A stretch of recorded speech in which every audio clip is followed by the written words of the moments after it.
السلام عليكم ورحمة الله وبركاته. مرحبا بكم أصدقائي من جديد. معكم أخوكم محمد للتحدث عن مباريات كرة القدم العربية والعالمية. اليوم إن شاء الله غندوي على المنتخب المصري ضد منتخب بلجيكا. مباراة جميلة جدا تفرجت فيها.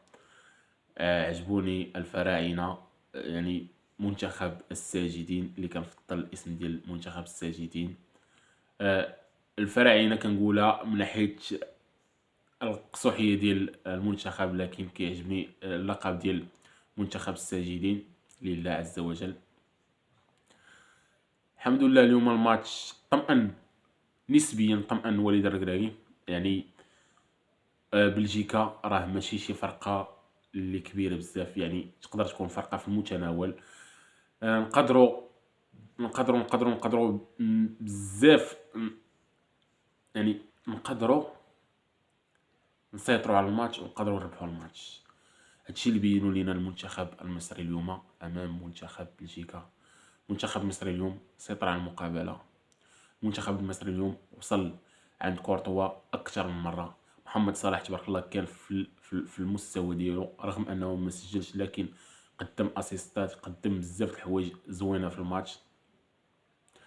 كذلك ان كورتوا راه ماشي واحد الحارس عملاق ما غاتماركيوش عليه كيف كيقولوا دابا جل المغاربه.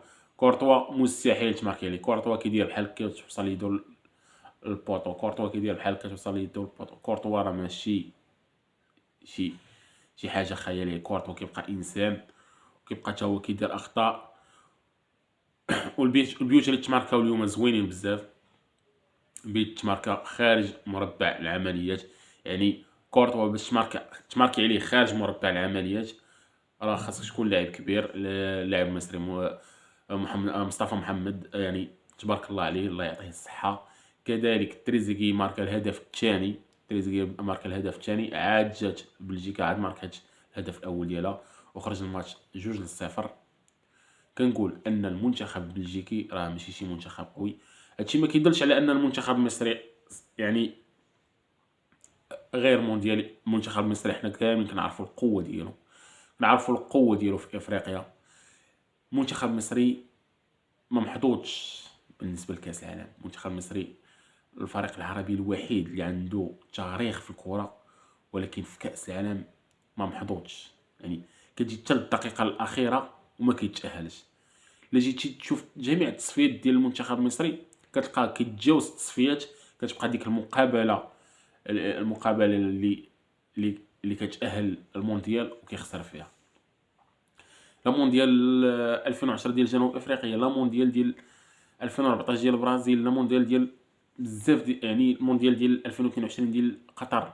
يعني منتخب غير محظوظ سبحان الله، ولكن كيبقى منتخب كبير، كيبقى منتخب عنده الهيبه ديالو في افريقيا.